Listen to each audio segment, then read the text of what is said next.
Um jurista de mão cheia, acostumado a estar no front da advocacia, formação acadêmica rica, formação humana mais rica ainda.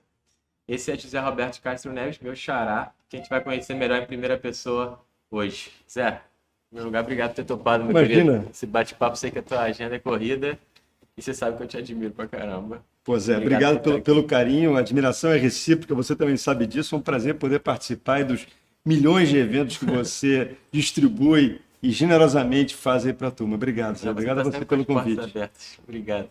Pois é, essa ideia aqui no, em primeira pessoa é sempre conhecer esses grandes, né, nomes do direito, gente que inspira as novas gerações e conhecer, de fato, em primeira pessoa um pouco da trajetória, como é que chegaram até lá, né? Isso para mim sempre é algo que me motivou e tenho certeza que vai ajudar muita gente. Você hoje, pô, um sócio do escritório, dos maiores escritórios aqui do Rio e do Brasil, professor da PUC, FGV, doutor em Direito. Mas lá no começo, por que você foi parar no Direito? Foi natural para você isso? Foi algo familiar? Como é que foi essa escolha do Zé Roberto lá, adolescente? É engraçado essa história, porque eu tenho filhos, né? Agora mais velhos, já estão na faculdade, todos eles, e são coisas que, para mim, foram muito simples sempre a escolha. Naturais. Foi uma coisa muito natural. Minha mãe é do ramo, né? Nossos pais se conheceram, né? Tiveram uma trajetória comum no seu trabalho, né? Histórias muito bonitas dos dois e eu tinha a influência da minha mãe, que era uma influência muito forte. E eu acabei nunca me questionando muito. Sempre quis ser advogado, na verdade. É, advogado. Advogado. Minha mãe tinha muitos amigos advogados. A casa da minha mãe era uma casa em que muitos desses grandes advogados iam lá. Eu olhava aqueles caras com muita admiração. E nunca pensei, eu tive essa sorte, isso é uma sorte. Eu digo isso para os meus filhos porque, ao contrário de mim, eles tiveram muitas dúvidas. E eu vejo que essa geração atual é mais difícil a escolha do que era para mim, do que foi para a minha geração. Porque na minha época você tinha poucas opções, eu quero ser economia, ou engenharia, medicina, direito. E hoje eles têm muitas opções, que é ótimo ter muitas opções, mas, por outro lado, torna a escolha mais difícil, né? Tem mais coisa. Mas eu sempre tive essa certeza que eu queria ser advogado. E eu adoro o que eu faço, eu acho que é uma profissão lindíssima, dessa de ajudar. E o meu pai, que até fez direito, mas que não foi advogado, ele disse uma coisa para mim uma vez, que para mim faz muito sentido, e eu lembro com muita frequência, que é o seguinte: o advogado é o cara que vai ajudar o cliente dele. Então, quando o advogado tiver isso presente na vida dele, ele está ajudando o cara. Ele vai resolver o problema do cliente. Aí ele vai ser um bom advogado. A hora que ele se desgrudar dessa orientação, que ele esquecer que ele é um ajudante do cara, aí ele não funciona. Isso parece óbvio, mas de fato você sabe que no dia a dia, na rotina do escritório, grande guerra, parte da né? administração, né? A importância toda, todos os outros aspectos da advocacia, a gente esquece disso, que está postulando o nome de alguém. O cliente é um doente, É. né? E você é um médico que você está ali ajudando o cliente. Hoje em dia, né, a advocacia que a gente faz acaba sendo uma advocacia muito de pessoa jurídica. Obviamente, né, distancia um pouco a humanidade da história com essa discussão. Agora, a gente não pode perder que, no fundo, o advogado está ajudando aquela pessoa, aquele cliente dele. E o que traz muita responsabilidade também, né? Com certeza, com certeza. E se você perde isso, você fica leve. Uma outra coisa, né, de advocacia que é desgraçada, que é a tensão, né? Porque a gente brinca, você tem que ser menos tenso. Eu falei, cara, esquece. Eu sou pago para ser tenso. Né? O cara me contrata para eu ficar preocupado com o problema dele. Exato. E aí, às vezes, você vê até uma pessoa que é menos ligada, menos atenta. E na advocacia, infelizmente, esses defeitos, eles acabam te ajudando. Né? O Nietzsche falava isso. O Nietzsche dizia o seguinte, que, infelizmente, a sociedade, as pessoas, elas se destacam muito pelos defeitos dela. Então, o cara que é calmo, né, que é plácido, que é sereno, esse cara, às vezes, na advocacia não ia, talvez, tão bem, na advocacia contenciosa. O cara que é obsessivo, que é angustiado, que é ansioso, esse cara talvez seja um cara mais adequado para aquele caso. Ali, para o juiz, é o contrário, né? Exatamente. O juiz já tem que ter outro temperamento, um temperamento realmente menos atirado, né, de mais contemplação. Enfim, essas características moldam a gente também um pouco, né? Não, isso é interessante que você falou, sabia? Porque a gente costuma pensar que esse discernimento entre advocacia e concurso, cargos públicos, Isso. um questionamento sempre de todo aluno do direito, grande parte, pelo visto, você não teve, apesar da tua mãe ocupar um cargo público, né? Nunca passou pela sua cabeça concurso? Não, a mim não. E o meu irmão é juiz, Exato. meu irmão foi defensor, né?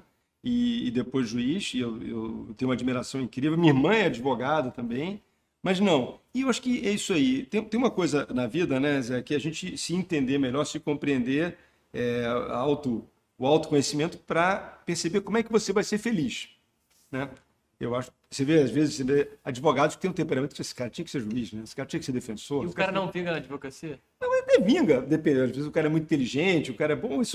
O sucesso profissional não necessariamente tem a ver com você ser feliz, né? São duas coisas diferentes, né? Então o cara pode até ir muito bem, mas você vê que é um cara atormentado, que ele não é um cara realizado, né? Tem muita gente assim na advocacia, né? Não, tem muita gente assim em qualquer lugar, né? Exato. Em qualquer lugar. Então eu estava dizendo, o autoconhecimento ele é legal porque você pergunta quais são o que eu gosto de fazer, onde é que eu me sinto realmente à vontade, feliz, e a partir daí você faz uma escolha da tua profissão. Se você tiver sorte, um pouco de sorte tem que ter, naturalmente, né? Claro, você consegue encaixar essas coisas. É claro também, né, que você tem dúvidas. É natural ter dúvida. Eu vou citar um outro filósofo, o Miguel de Unamuno, ele dizia: fé sem dúvida é fé morta. Isso é, você tem que questionar as tuas certezas, né? As tuas fés, que daí elas se fortalecem, né? Se você nunca questiona nada, aquilo ali fica frágil, né? Sim, exato. Então, é óbvio que tem dias que você diz, poxa, a vida dessa profissão é desgraçada mesmo. Já se arrependeu alguma vez? Não. Mas já, muitos dias você fala assim, nossa, meu Deus do se céu. arrepender muitas vezes. Não, caramba, que loucura, cara, que profissãozinha que eu escolhi, né? Que tensão, que guerra, né? Você vai dormir todo suado, nervoso, preocupado, sai de um julgamento, você fica chateado. Isso a vida, ela te dá esses momentos também. Isso é importante, né, Zé? É importante também você ter esse questionamento. Faz parte. Isso é legal poder te ouvir sobre isso, sabe por quê, Zé? Hoje você é um cara que é sócio de um grande escritório, o que traz também muita preocupação, por certo. Mas também você tem uma formação literária, uma formação humana rica que, em geral, o operador de direito hoje não tem, perdeu um pouco. Não sei.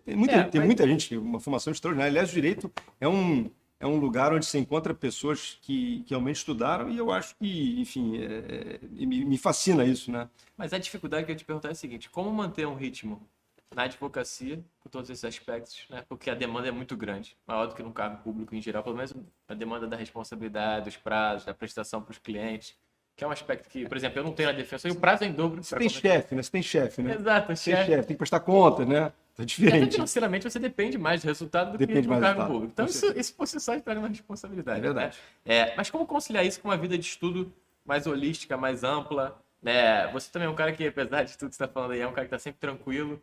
Também está na academia, dá aula na graduação. Como é que se concilia tanta coisa com a advocacia, que é onde a gente pega? Enfim, eu acho que é o seguinte, não sei se sou nenhuma assim, receita mágica, não tem. Claro. Mas principalmente eu acho que você tem que escolher coisas que você gosta de fazer. Porque quando você gosta de fazer, você faz tudo muito bem e vai embora, né? Por exemplo, estudar. Estudar é muito importante na nossa profissão, né? O aprimoramento acadêmico, ele te ajuda muito e te faz ser feliz. Tem uma coisa que eu até converso com os alunos na faculdade, que eu digo o seguinte, eu falo assim, fala sobre uma coisa que você gosta. E aí o cara diz, eu gosto de futebol. Futebol, por exemplo. Aí uma menina fala, eu gosto de balé, eu gosto, sei lá, do que ela gosta. E cada um explica. E aí você, por que você gosta? Aí o cara começa a explicar. E você diz, você vê que você gosta porque você conhece. Quando você conhece, você tem um prazer muito grande de falar sobre um assunto que você conhece. Se eu te perguntar, fala sobre um tema que você gosta. Fala Shakespeare, eu adoro Shakespeare. Sim. Então, Shakespeare, eu vou falar porque eu adoro. Se te pedem para falar sobre um assunto que você não gosta, você, ao contrário, vai ficar retraído. Puxa, eu não conheço esse assunto, eu não vou falar bem sobre ele. E o que acontece na nossa profissão é o seguinte, principalmente na faculdade, que é na formação, todos os primeiros anos depois de formado, que você está se formando, é fundamental você aprender o direito, porque senão a vida vai ser sempre uma angústia.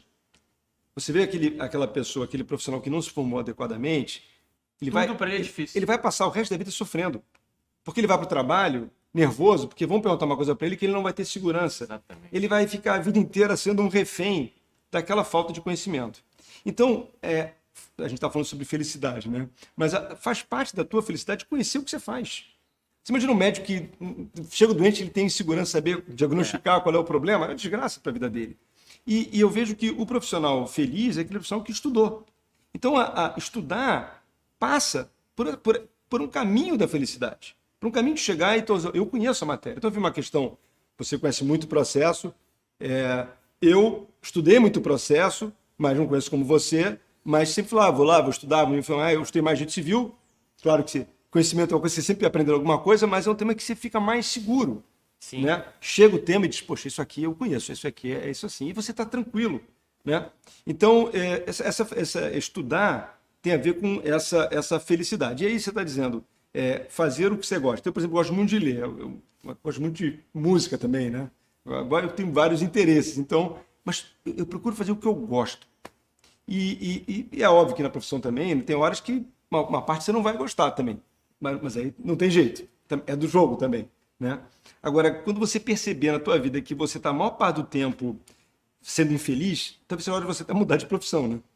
Né? Se você perceber, claro, a vida não é só alegria, seria, né? Mas se 90% do teu dia tiver só de sofrimento, você, poxa, então eu vou, sei lá, vou vender tudo, vou abrir um quiosque, né? Pô, né? Vou ser músico, vou ser, sei lá, eu filósofo, vou mudar para Mauá. Agora, boa parte do meu tempo é fazendo coisas que eu gosto. E ler é um momento também de refúgio também, né? A literatura é um grande refúgio. Né? Você passa desacelera um pouco também. Claro, você passa aquele dia inteiro desgraçado, coisa ruim, tensão, né? Na advocacia, particularmente, a advocacia contenciosa, que é que eu faço, é uma montanha-russa o dia. Se de manhã conseguimos eliminar, tarde, revogaram eliminar. Né? Cliente aceitou pagar os honorários. Né? Clientes que vai discutir os honorários. Foi distribuído para um juiz ótimo. Pô, o juiz ótimo diz que não é competente. E por aí vai. O dia inteiro. Você tem notícias boas, notícias ruins, e você vai ter que conviver com aquilo e até entender que tem um barato nisso também, né? Enfim, então, eu acho que o segredo é você procurar coisas que você gosta e também trabalhar para que você goste das coisas. Eu ia falar, a gente consegue desenvolver bons gostos também. Claro, né? é claro. Mesmo quem nunca teve o hábito de leitura. Eu acho que a leitura tem uma coisa que, assim, muitas vezes, eu vejo até em colégios, que você dá para o aluno ler livros que não falam com ele. Porque, vamos falar sobre literatura até jurídica, tem autores que você gosta mais que outros. Claro. Natural. Que você se emociona mais, que falam, que te inspiram mais. Na literatura é igual. Né? Nenhum de nós é igual, ainda bem. Cada um de nós tem um gosto específico. Olha, eu gosto disso, eu prefiro aquilo outro. Então, eu acho que a história grande da literatura é você encontrar uma coisa que você goste. E a partir daí, desenvolver. Se eu não estou gostando do livro, não tem nenhum problema. Eu abandono o livro. Não tem nenhum problema, não tem nenhum pudor. Para ser prazeroso. É claro, é um momento de prazer. Né? É um momento de aprendizado, um momento de reflexão. Então, E tem vezes também, né, Zé, que você está lendo um livro que naquela hora não é legal. Mas depois vai ser incrível. No momento da tua vida mesmo. Exato. E aliás, se você ler o mesmo livro num momento diferente da tua vida, você vai ver que parece que você leu 2 livros diferentes. Né? Um livro que eu li, que eu me emocionei muito quando eu era garoto, foi O Senhor dos Anéis. Um livro que eu adorei, eu sabia de cabeça. Eu tinha lido umas 3 vezes quando eu tinha entre 13 e 17 anos, eu li várias vezes. É um livro assim, da minha infância. Sim. E tal. Daí eu fui ler com 30 anos o livro, quando eu tenho 51 hoje, portanto há 20 anos. Eu já achei outro livro diferente, eu achei outra coisa. O Apoiador do Campo de Centeio, eu li também quando eu era adolescente. Adorei. Catch in the Rye, Holland Caulfield, um livro incrível, um livro super sensível. Na minha cabeça, naquele momento, foi muito forte. Eu fui ler esse mesmo livro muito mais tarde. Foi outra coisa, diferente. Eu queria ler, que meus pais tinham lido, meu pai, principalmente, o Tempo Perdido, do Proust, né, são vários livros. Tentei ler com 18 anos, não consegui, achei chatíssimo. Aí com 30 e poucos eu reli, já foi uma experiência mais forte, mas hoje eu acho que não teria saco de ler. Então tem isso também, né? Tem você entender o livro, que são experiências diferentes mesmo. Agora, a literatura é um grande companheiro. E eu acho que para o profissional de direito é especialmente importante. Na verdade, eu acho o seguinte, para qualquer pessoa é fundamental ler, mas para o profissional de direito ela traz uma série de vantagens competitivas até, que são muito valiosas. Para começar, o cara aprende a se comunicar. Né? A literatura te ensina a se colocar melhor. Não tem melhor assim, o arsenal de palavras, né? E usar a palavra é importante, a palavra certa na hora certa, né? Então é muito importante. O nome tem uma força muito grande. Na nossa profissão, né, que é uma profissão técnica, né, saber usar o nome correto, Exato. apropriado, né, até como alguns conceitos, por exemplo, ironia, que é um negócio dificílimo, né? Ironia é um negócio difícil. Muita gente não entende. E você cruzar para grosseria, né, para falta de gosto, é enorme. Então, ser irônico, cara, tem que ter muito domínio, né? Ser dúbio, aquelas ambiguidades, né, que você às vezes tem que usar no direito, né, essa sutileza. A literatura é uma escola melhor que tem desse negócio. Senão você passa a ser grosso, ser indelicado, né? E é perigoso tudo isso. Não é bom. O resultado é terrível. Porque grosso a maioria é, né, Zé? Se Grosso a é gente não se fácil. enriquece através disso, Ser a grosso gente é fica fácil. na mediocridade também. Então, assim, é uma escola de domínio da linguagem. E natural. Não, e natural. E você, então, esse é o primeiro ponto, você se comunicar. Depois tem a história de você interpretar também, né? Porque, e aí é uma história interessante, que cada vez se mistura mais, da linguagem técnica para a linguagem literária. Porque a linguagem técnica, a nossa linguagem, da doutrina, a linguagem, ela tem que ser uma linguagem muito compreensível. O advogado, né, na maioria das vezes, ele tem que falar para ser compreendido. Na linguagem literária, às vezes não. Às vezes o que você quer é exatamente fazer uma coisa aberta. Guimarães Rosa, por exemplo, que é um extraordinário autor brasileiro, não tinha esse propósito, né? Ao contrário, o Saramago, que era outro grande, falando escritores em português, né? O Saramago não virgulava, né? Então você lendo a palavra, você tinha que entender, mas fazia parte da história dele, da forma como ele contava. Na linguagem técnica, não, você tem que ser direto. Agora, você ter o recurso da linguagem literária de vez em quando é fundamental, você quebra. Você quebra a jogada, você chama a atenção. Então, isso tudo E para a vida também, né? Porque na terapia, eu particularmente ficava dizendo, não pode ser advogado o tempo todo, não dá, né? Tem que ser. Tá com teu amigo, você tem que ser. Você não tem que ganhar discussão, né? Exato, tem que ser advogado, né? Que é o tempo todo ganhar discussão, é insuportável. Ninguém aguenta. Com a minha mulher, eu quero que ela ganhe todas as discussões, né? Isso é muito chato, né, pô?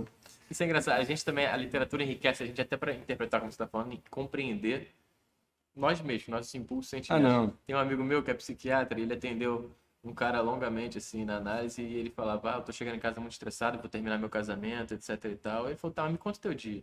Acorda, mas você não come nada. Esse sentimento tá dentro de você. O problema do teu casamento é que você não tá lanchando. Come antes de chegar em casa. Esse problema se chama fome. E é engraçado. A literatura, a gente consegue compreender melhor os sentimentos. Shakespeare é um... É um maná. Mas você vê, por exemplo, a literatura muito clássica, né? Os gregos, por exemplo. Você falou do conhecimento. Talvez não tenha... Tem outras, claro, mas assim, uma grande história de autoconhecimento é, por exemplo, Édipo. Édipo, todo ele, né, que foi escrito por Sófocles 500 anos antes de Cristo, é todo ele relacionado ao autoconhecimento. Quem é o Édipo? Na história, né, do Édipo, que é conhecidíssima, o pai tem, o Laio tem um filho com a mãe, eles acreditavam muito no destino. O destino era tudo para eles, a Jocasta. E aí, se teu filho vai ser a causa da destruição de Tebas. Então manda matar o filho, simples assim. Aí o cara não tem coragem de matar o filho, prende pelo pé, o filho acaba sendo entregue para uma outra pessoa, ele é cuidado como príncipe, e depois, quando ele tem 18 anos, ele quer saber quem ele é, um bêbado diz para ele, você não é filho dos seus pais, você é filho de outros, você foi adotado. Ele então quer saber quem ele é. Quem ele é. E Édipo é um nome interessante, porque Édipo quer dizer várias coisas. Pode ser 2 pés, que é o homem, e também pode ser eu sei. Mas ele não sabe. Ele quer saber quem ele é. E aí ele vai pro Vite, de novo, né, pro vaticinador, e o oráculo diz para ele, você vai matar o seu pai e vai se casar com a sua mãe. Ele fica desesperado. Então ele vai pro outro lado. E indo pro outro lado, ele vai pro destino dele. Ele encontra o pai no meio do caminho, tem uma briga com o pai pai tá tendo uma liteira, já mais coroa o Laio, ele mata o pai, sem saber que é o pai, e depois ele vai para... Ele tem que decifrar um enigma, né? Porque na história ele volta para a cidade dele, que ele não sabe que é a cidade dele, que é Tebas, e Tebas está dominada por um monstro. E esse monstro, então, passa um enigma para ele. E o enigma é uma esfinge. Essa esfinge é um corpo de mulher, mas a pata de leão e a lada.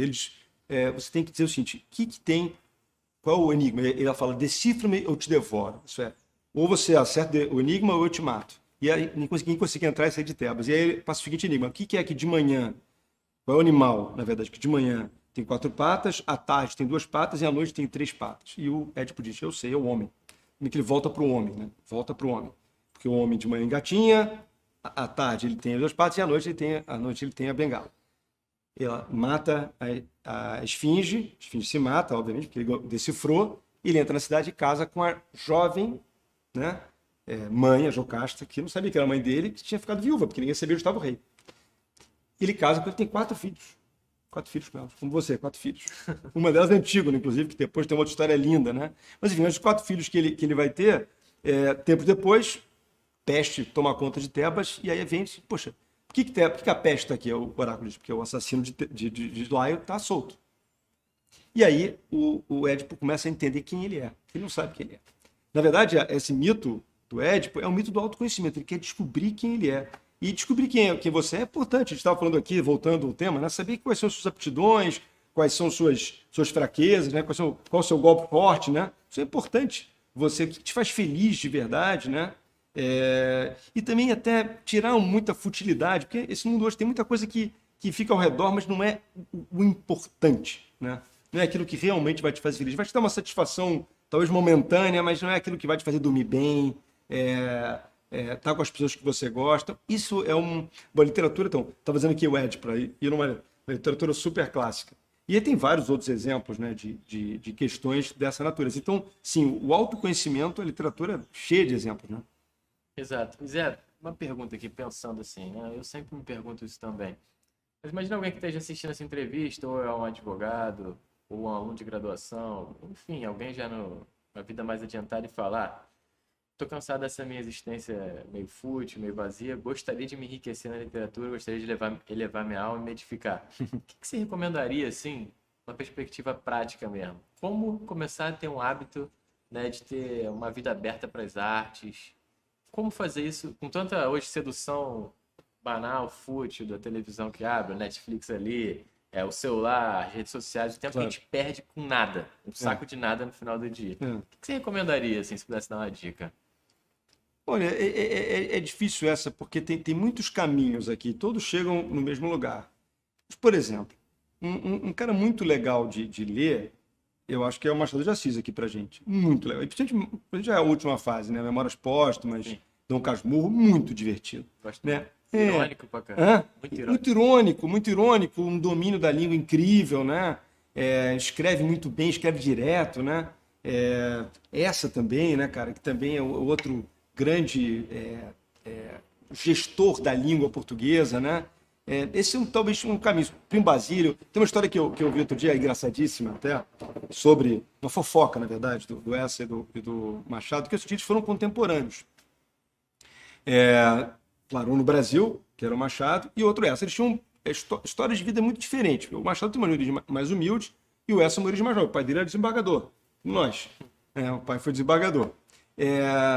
E o que acontece é que o Essa, ele claro, em Portugal, mais próximo, né, da Europa, bom, na Europa, evidentemente, mas eu digo mais próximo da influência francesa, principalmente, e ele escreve, então, o Crime do Padre Amaro, que é um livro, não sei se você vai lembrar, mas é um livro que fala daquele padre que vai passar do interior, e lá ele seduz uma moça, enfim, e é uma história toda aí, aquela coisa de uma forma muito cruel, e uma crítica da igreja, obviamente. Né? Pouco depois, em 1878, ele faz o Primo Basílio, que já é a crítica à sociedade lisboeta daquela época, dessa falta de valor. Esse Basílio que chega e seduz a Luísa, uma moça que é casada, ela tem um caso com ele na verdade não está nem um pouco para ir para sentimento dela, é uma coisa muito frívola. Ela é a empregada, descobre aquele romance, começa a chantagear a patroa, ela sofre e tal. Enfim, essa história. Me contada de uma forma muito, muito direta, né? Era o realismo, que não tinha chegado no Brasil ainda. E aí Machado de Assis, em 1878, ele faz uma crítica num jornal chamado O Cruzeiro sobre o Machado de Assis. São duas críticas escritas com 14 dias de diferença. Ele espinafra o Eça de Queiroz. Ele diz que a obra do Eça não tem moral.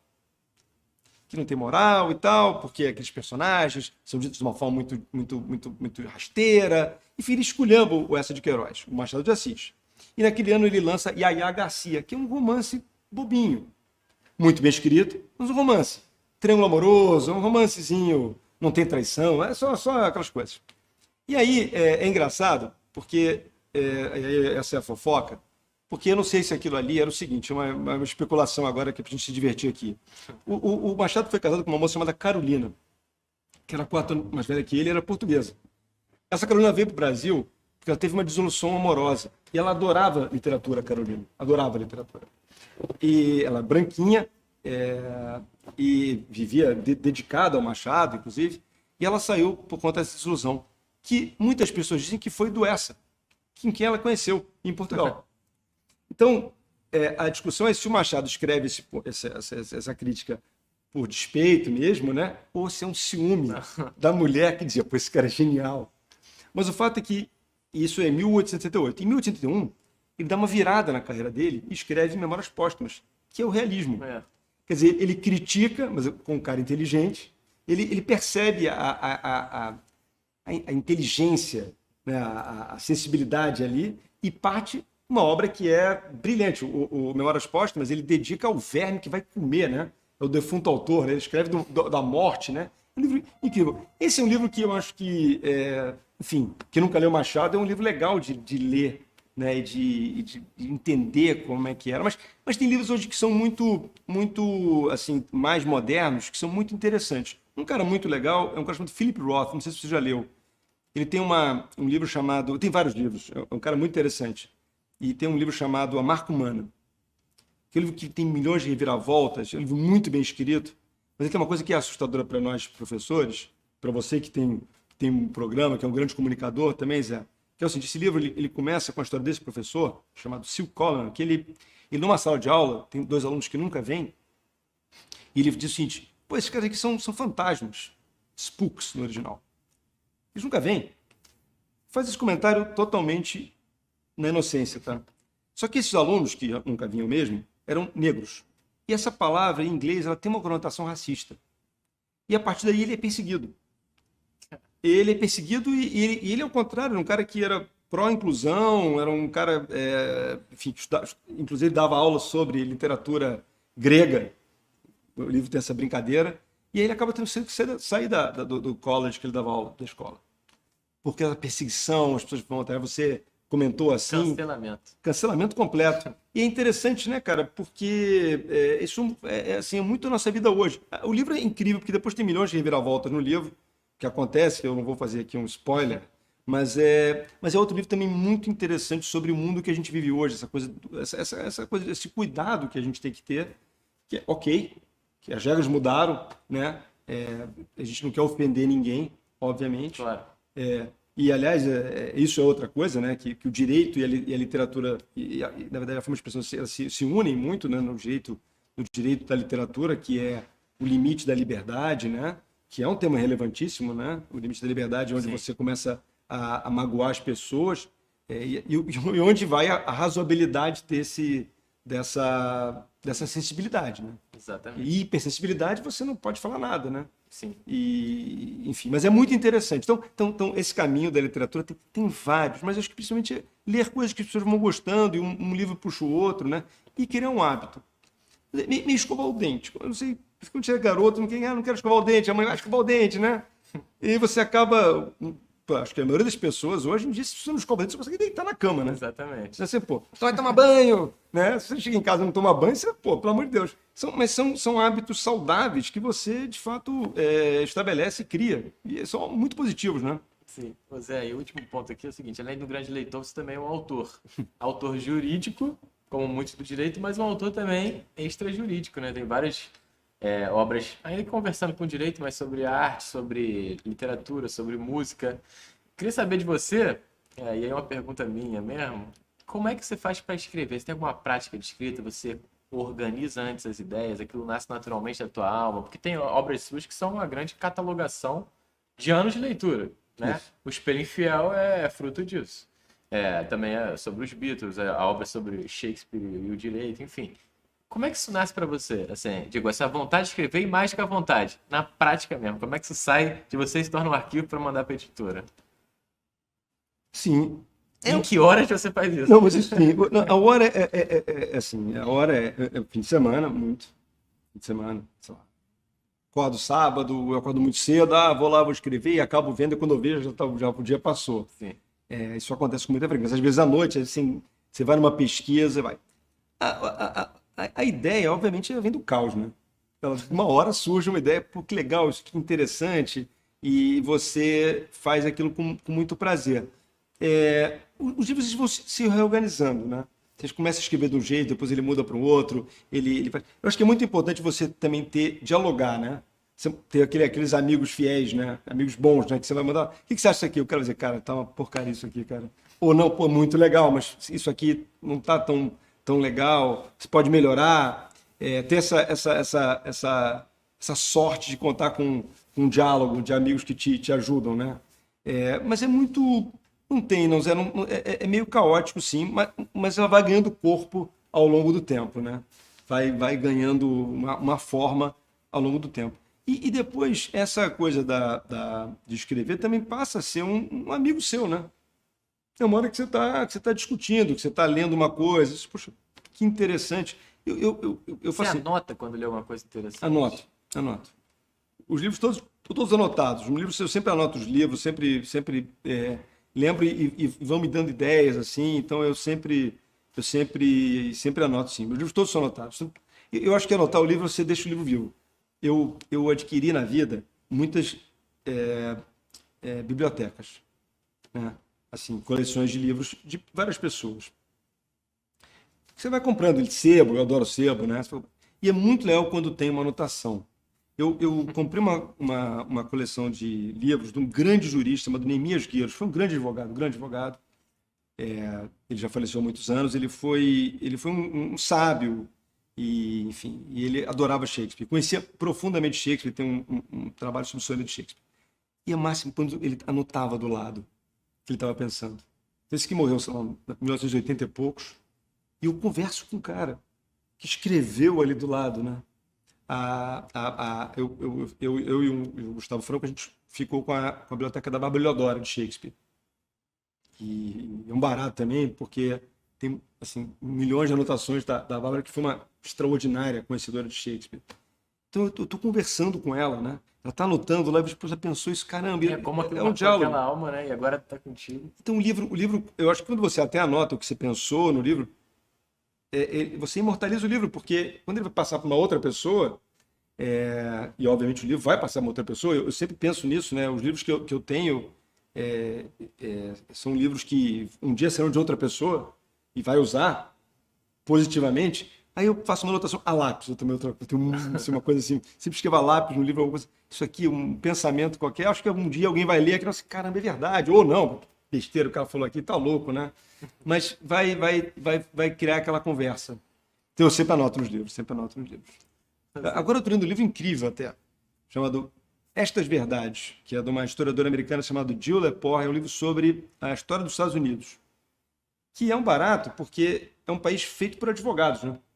Eu conto isso naquele Como os Advogados Salvaram o Mundo, e nesse livro que foi lançado depois, ela obviamente relata que é um livro todo feito por...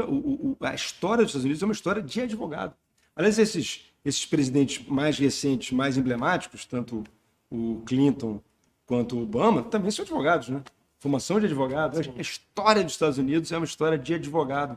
E não é à toa que é um país que preserva tanto a liberdade, né? Assim, esses valores... enfim, é um judiciário extraordinário, interessantíssimo. Devoto à Constituição. Né? Devoto à Constituição. A Constituição é uma coisa sagrada para eles, né? Então, muito legal, feita por advogado. Tudo advogado, né? Jefferson. Então, é lindo, né? Como eles fizeram. Barato.